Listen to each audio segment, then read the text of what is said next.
চলুন এই মামাকে কিছু প্রশ্ন করা যাক। মামা, আপনার সাথে কথা বলা যাবে? হ্যাঁ কইন।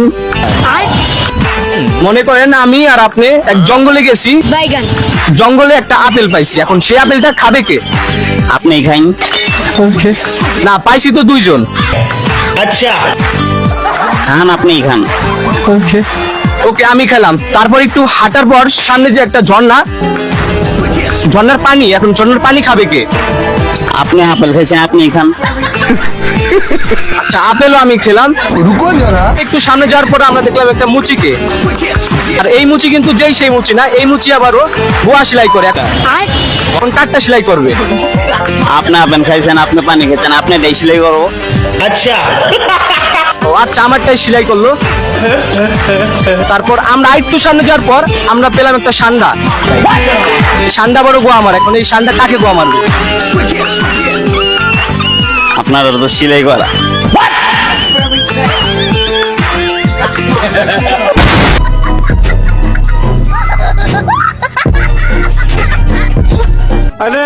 এই সময় কম, শুরু করো।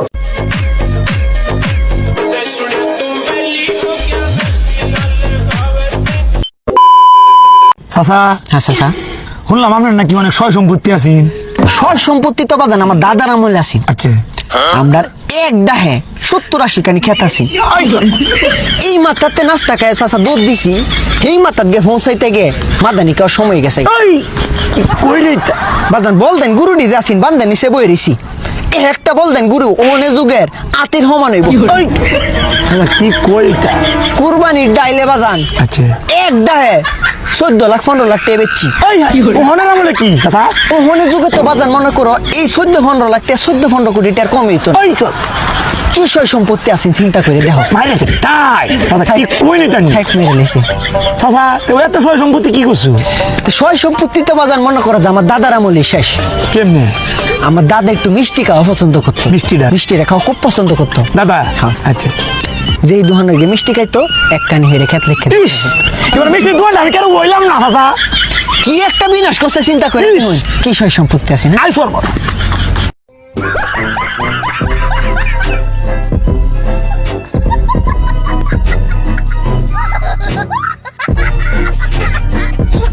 তুমি সারাদিন রান্নার ভিডিও দেখো, তাও তুমি রান্না করতে পারো না? তুমিও তো ওইসব দেখো, তাও তো অত পারো না। তুই কত অভিনয় করস রে। সো গাইজ, আজকে এই পর্যন্তই। দেখা হচ্ছে পরবর্তী কোনো ভিডিওতে নতুন কিছু নিয়ে। এতক্ষণ সাথে থাকার জন্য ধন্যবাদ।